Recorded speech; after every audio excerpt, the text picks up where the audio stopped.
Hi, I'm Kristan Seaford, and I am a sepsis survivor.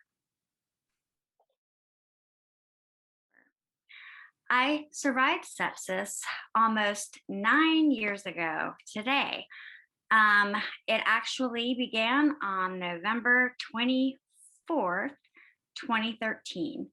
And I was getting ready for the Thanksgiving holiday. I was about to have 32 people for Thanksgiving dinner.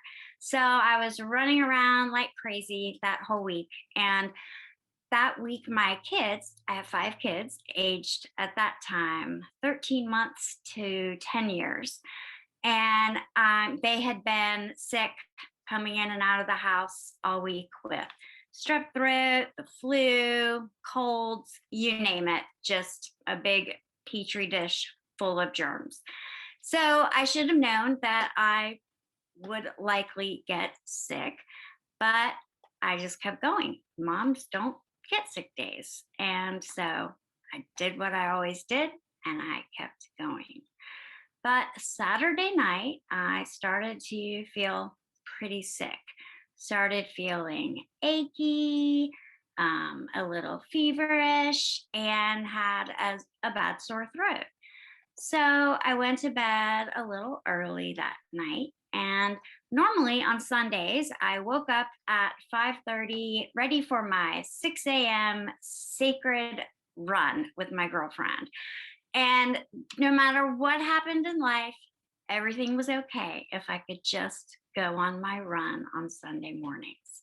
So when I rolled over on Sunday morning and texted my friend, sorry, I can't run today, my husband knew that something was really wrong.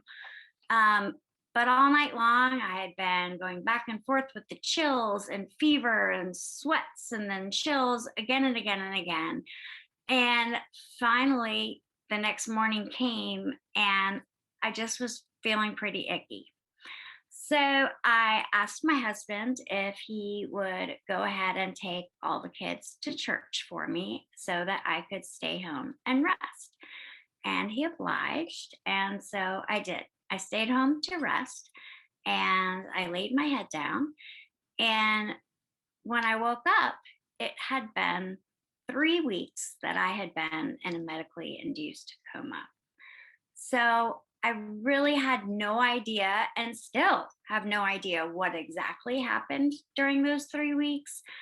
But from what I've been told, my husband and kids came home that afternoon. They weren't gone 2 hours, if that.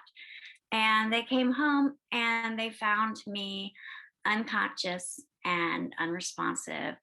I was coughing and gasping for air.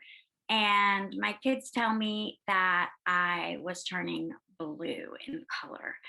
And that's what happens when our brain has gone without oxygen for any number of minutes. So you can only imagine the chaos that ensued. My husband called 911. He started what he knew of CPR, which wasn't much, but they coached him on the phone. And the EMS came and zoomed me off to the hospital. We live in a suburb of Charlotte in North Carolina, and the ambulance took me to the neighborhood hospital, the satellite hospital, if you will. And we got there, and apparently I came to that day a couple of times, long enough for them to test me for the flu, which I was positive. They also tested me for strep throat. I was also positive. And when the chest x ray came back, it showed that I had a pretty severe case of double pneumonia. And then the blood work came back and showed that indeed the infection, the strep infection, had gotten into my bloodstream, which we all know now anyway is a sign of sepsis. Um, as the day went on, I kept getting sicker and sicker. As we know it does, sepsis attacked my organs, and one by one, they stopped working. I was on full life support, They didn't think I was going to make it at that point. So they told my husband to call in my family and his.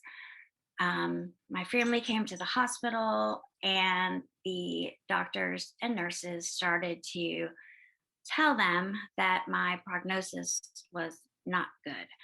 And they went on further to say that if I were at the main hospital, they would certainly have more they could do for me.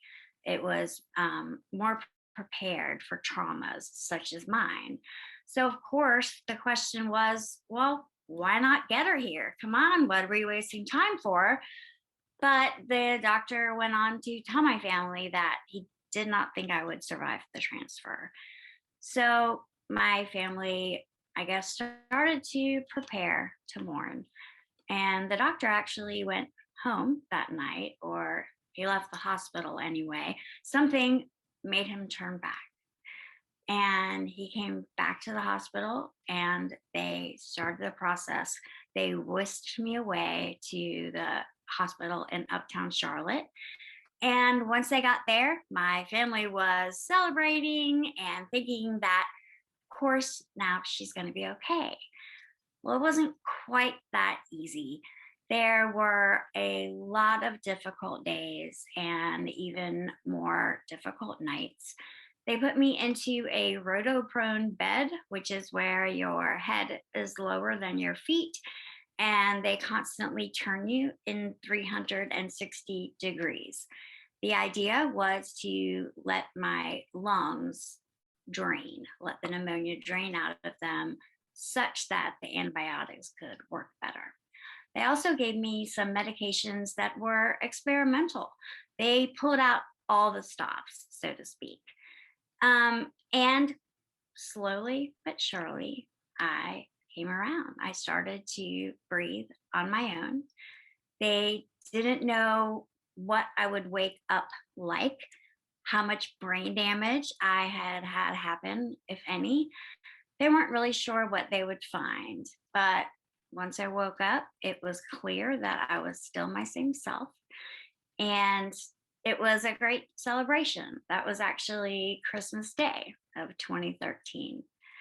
So, again, a great celebration. It was our Christmas miracle, right? But it didn't come without its costs. And the vasopressors medications that they gave me, actually, they are known to work by taking the blood, nutrients, oxygen away from your limbs to bring them to the midsection of your body to save your organs. And that is exactly what happened. I lived, but in effect, my hands and feet died. Um, and that was what I found when I woke up that day at the hospital. I looked down to see my hands and my feet. While very painful, they were even worse to look at than they were to feel. They were black and gangrene, twisted. They looked like the hands of a witch. It was very clear at that time that we would have to amputate. And so a month after I woke up, they did a big quadruple amputation surgery. I lost both arms below the elbow. I lost my left leg below the knee, and they were able to save part of my right foot. So I have a foot, sort of. There just aren't toes, and part of my heel is missing as well. But in short, I'm making it, like everybody else. I have good days and bad days. I struggle a lot, but I also succeed a lot.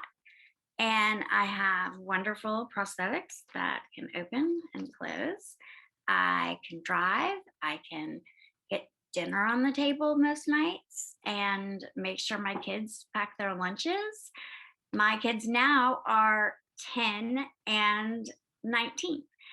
And I am able to mostly be a regular mom. And in fact, we have found a lot of blessings in all of this. And like I said, I'm making it. I can drive, take care of myself.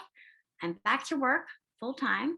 One of the blessings is that my career before all of this happened was to be a mental health counselor. And so I don't have hands and feet, but I still have ears. And that's the most important thing to be a counselor. I've even had days where I've had surgery on my legs, and my husband has just carried me in, flopped me in the office, and I work there all day because that brings me joy to help others.